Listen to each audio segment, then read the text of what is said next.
Everyone hits a bump in the road. What do you do with it? Be inspired as we explore the ways people experience, navigate, and manage the ups and downs and twists and turns in this road trip called life. Welcome to another episode of Bump in the Road. The basic podcast is always free. We also have a premium subscription called Bump 2 that lets you listen in on extended behind-the-scenes conversations with our guests. Check it out at www.bumpintheroad.us. Darryll Stinson is a very wise man. His wisdom comes from a combination of experience and vulnerability. Pain, he says, becomes your strength. And in facing our pain in the form of rejection or a million other hurts that we all experience, we can begin to see these obstacles as a gift. I am pleased to welcome Darryll Stinson to Bump in the Road. Darryll, welcome to Bump in the Road. If you would, give us a little bit of background on you. Yeah, well, thanks for having me. I'm so excited. My name is Darryll Stinson. I'm a speaker and a speaker coach. I also have an organization called Second Chance Athletes, where we give athletes a second chance to succeed in life without the demands of sports. I'm originally from Jackson, Michigan, and no one knows where that's at, but they know where Detroit is. So I'm about an hour and a half west of Detroit is where my hometown is. And if you know Tony Dungy, because you know sports, Tony Dungy and I are the only famous people from Jackson. And then people laugh, and it's not funny because he's famous and I'm not. But I grew up, was a very smart, intellectual kid. My mother noticed that I was very smart and gifted, and so she put me in accelerated learning classes. Well, what that meant for me is that I was one of two black students in an all-white class, which wasn't a problem. They loved me. I was one of the smartest kids in the class. They cheated off my tests. They called me Goon because I was like this big, goofy, goony guy.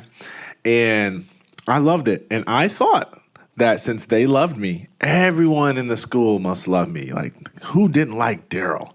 And one day I was on my way back from a bathroom break, and I had this little bathroom wooden pass, and I saw this group of black students circled together, and they're just cracking up, like having a great time. And I'm like, man, let me get on the jokes. I want to see what's so funny. So I walk over to them and I say, hey, y'all, what's so funny? No one answers. I'm like, I know they heard me. So I speak up a little louder and I say, what y'all over there laughing about? And just as soon as I finished that sentence, someone turned towards me and said, you're what's funny, white boy. And I said, white boy. And they all erupted in laughter, and I walked away feeling rejected. And I went around asking people, why did they call me white boy? And I found out that I was known in our school as the black kid that, quote unquote, talks and acts white. And that was the first time that I felt that sting of rejection and felt like who I was authentically wasn't enough to be liked or loved by others. Now, it was people making fun of the way that I talked for me. But what I've learned is that rejection affects all of us. For some, it may be you didn't get invited to drinks with your coworkers. For others, it may be a parent that never came around. For other people, it may be a promotion you never received at work. Rejection has a way of making us feel like we're not good enough and that we don't matter. And so I carried the seeds of rejection into my upbringing, and I had this desire to want to fit in with this black community. And so fast forward going into the 7th grade, my auntie and my first cousin's mother got shot and killed in broad daylight. And my cousin's name is Chaz. Chaz's mother and him lived in the projects. I was from the hood. The difference is that I had drugs going on in my neighborhood. He had drugs going on in his house. I had violence going on in my community. He had it on his front porch. And so it was a much rougher environment. And because Chaz's father was in prison and my dad and him were close, we decided to take him in. And Chaz, in the 7th grade, had everything I wanted from the black community. He had popularity, street cred, esteem. And so he brings in this group of friends around me. And at the age of whatever age you are in seventh grade, they were already skipping school, trying to have sex, and getting in fights and carrying around guns and doing drugs. And so they were living a whole different lifestyle than this kid who was still an all A student with perfect attendance. But whenever we would hang out, they would make fun of me, and it started to play on that insecurity that I had. So I literally changed everything I was to fit in with that community. I changed the way that I talked, Pat. I changed the way that I walked, the music I listened to. I even changed the way that I laughed. And it worked. They embraced me. I got street cred. They called me a different type of goon. It was street goon this time and not goofy goon. And deep down inside, I knew it wasn't me who they accepted. It was who I was pretending to be. And as it is with me, I learned it is with a lot of people. Because we have this true, great desire to be liked and loved by other people, we oftentimes go outside of our character in order to be accepted. The problem with that is that people can accept the fake you while the real you still feels rejected. Because if they would know how you really are, what you really believe, what you really think is funny, that you might not be included in the in crowd. No, that's so true. But, I think that as you get older, you realize you'll never please everybody. And you have to find, I always call it your tribe. You have to find your own tribe. Yeah. And I have found some real rejection recently, actually, with the whole COVID thing. And I realized that this is just not my group. And that's a wise perspective to have. The pain comes from people who you desire to get the affirmation from. I wanted to be liked by them. For other people, I tell you what, I get people who work for their executives and companies, and they're in sales roles, or they are constantly doing deals. And when a person tells them no, there it is, that rejection again. It's feeling like this thing that I feel like everyone should buy into, or that this product is perfect for this person. And when they say no, I take that personally. And it's being able to separate the moment of rejection from your identity, your worth, and value. That is the key. So I wholeheartedly believe finding your tribe is A-okay. We all need our tribe. Well, and we may have different tribes for different things, in our lives. So we have these different circles. But I, at least for me, I've come to realize that it's not, even though it may still hurt, it is not me. I just need to find the right circle to move in. Yeah, absolutely. Absolutely. One of the things you mentioned is that rejection equals projection. Yeah. Projection is a psychological projection of someone's own insecurities, brokenness, or perception onto another person. So in other words, how I feel about me is how I try to make other people feel about them. So if I feel like I'm not enough, I will make other people feel like I'm not enough. And what I learned about those students in the third grade is that they were projecting their fears, their insecurities onto me in the form of mockery and jokes. So rather than deal with their own brokenness, they wanted me to feel bad about my authenticity. None of them had the freedom, the courage to be themselves. They were all fitting in, making poor decisions, scared to make anything that the clique wouldn't think was acceptable. And I was just naive enough to be myself and didn't understand this concept of projection. It happens all the time in marriages. You see divorces will happen, and a lot of times the person's like, man, what's wrong with me? Why am I unlovable? But in reality, it has nothing to do with your lovability. It has everything to do with that person's love for themselves. And you can't love others well if you don't love yourself well. Oh, I think that's so true. I think we're all incredibly imperfect. And until you face those imperfections in yourself, and learn to live with them. I mean, I think some of the imperfections are quirky and wonderful, actually, Hmm. but you have to accept it within yourself before you can accept it within someone else. Absolutely. Absolutely. I'll tell you a quick story. I was talking to, geez, I can be careful. My platform's getting bigger, so I gotta stop using so many names and get sued. Let's call this person Jessica. Jessica was a close friend of mine, and her mother always had a really tough relationship. Her mother was a great person, but she worked in the same job for 40 plus years, which there's no problem with that. I believe in commitment, longevity. But the problem is that her mother worked this corporate job, but she has this passion and this love for music. And she really wanted to be a full-time musician, but she never stepped out on her dreams. So Jessica's like in her 20s and she's getting ready to, go move out of state to go pursue her passion of being an entrepreneur.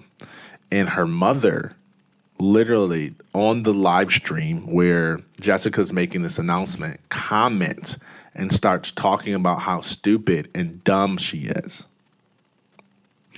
That's rejection. That's projection. And so here her mother is projecting her fears onto her daughter because her mother never had the courage to step out. She tried to get her daughter to kill the courage. Oh, that's heartbreaking. It is, because who doesn't want the support of their parents? Support of your parents, your peer group, Yeah, in-laws, all sorts of different people. yeah, absolutely. I want to go back to the story you were telling about looking for acceptance as a young man. How did you regain your authenticity after going that direction?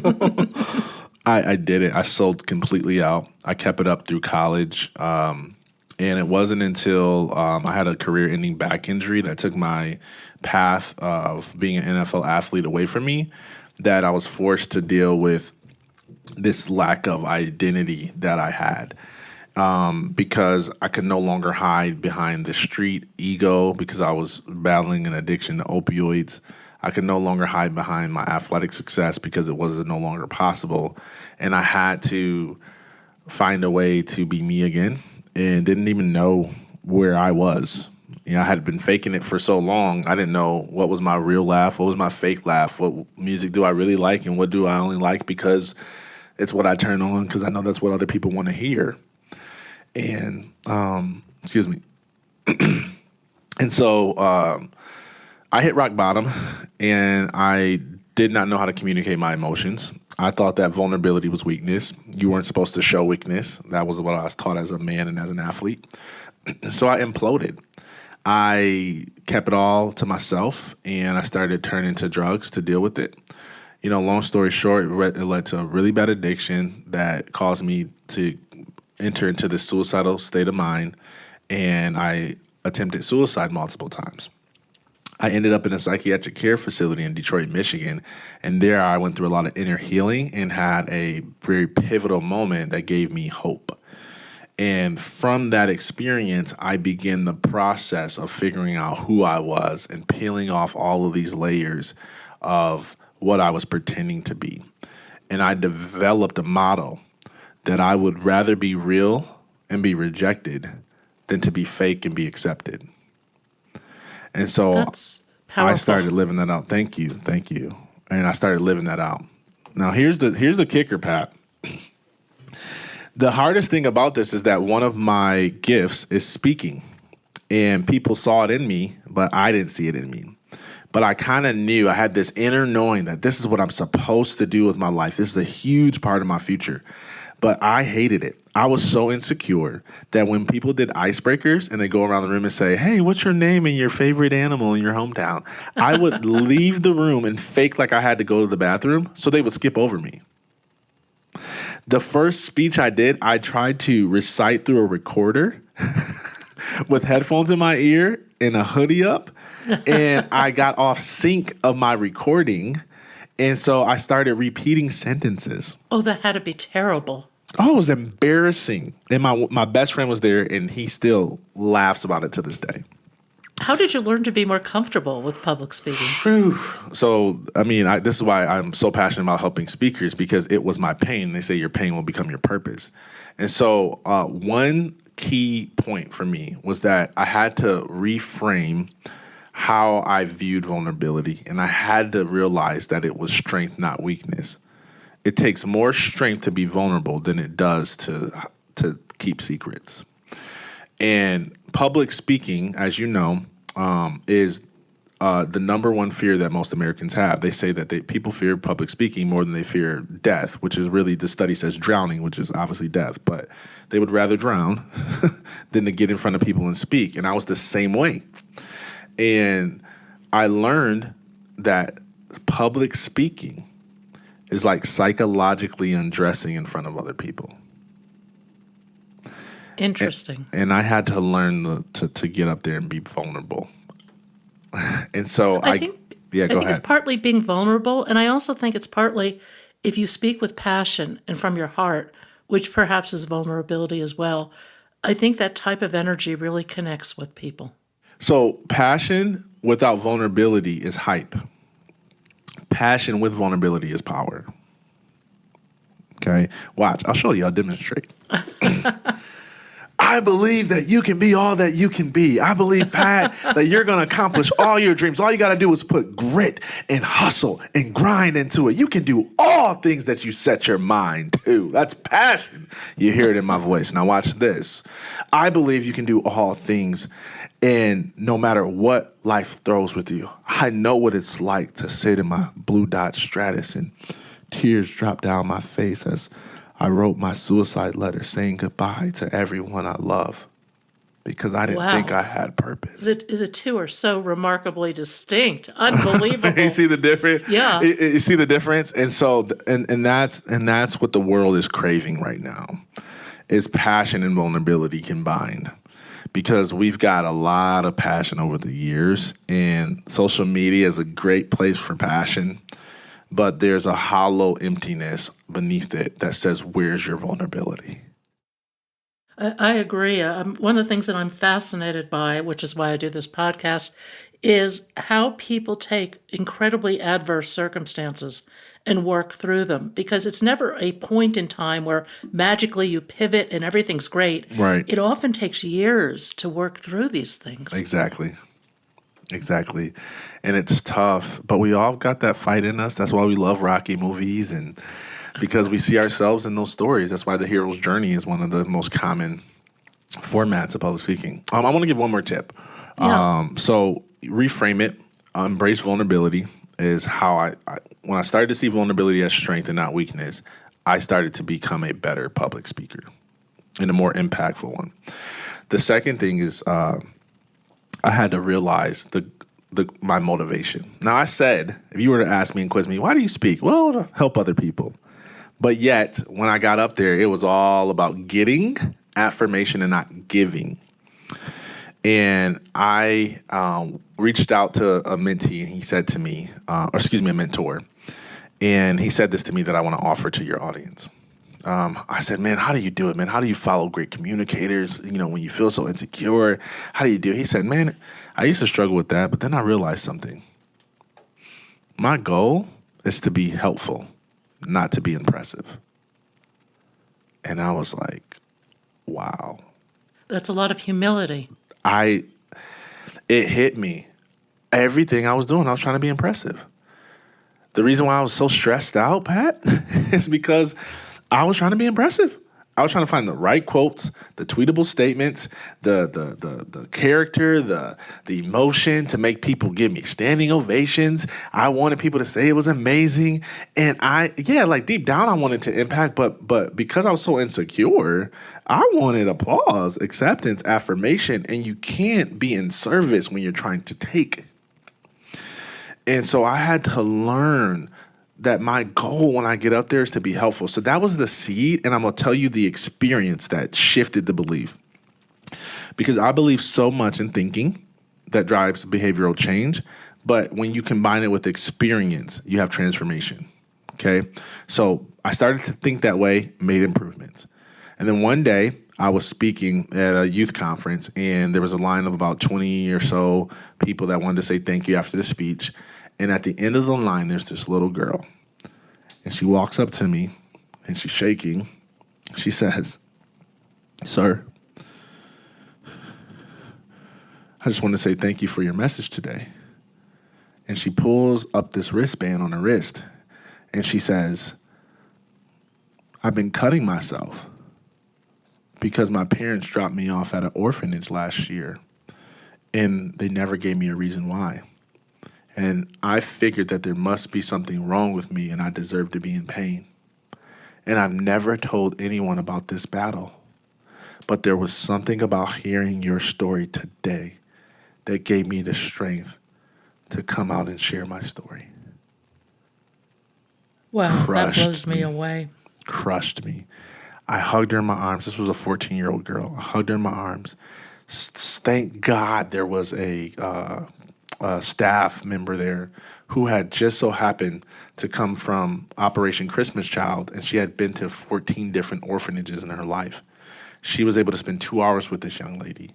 But that was the experience that completely changed the way I showed up as a speaker. I said, I get it now. I get it now. If I can just focus and concentrate on being helpful, I don't care if I say something memorable. I don't care if I say something worth tweeting. I don't care if I share something worth sharing. But if I can help one person like this 14-year-old girl, it's worth it. It's worth the prep. It's worth the practice. And it's worth the time that it takes me to deliver. And that's my motto.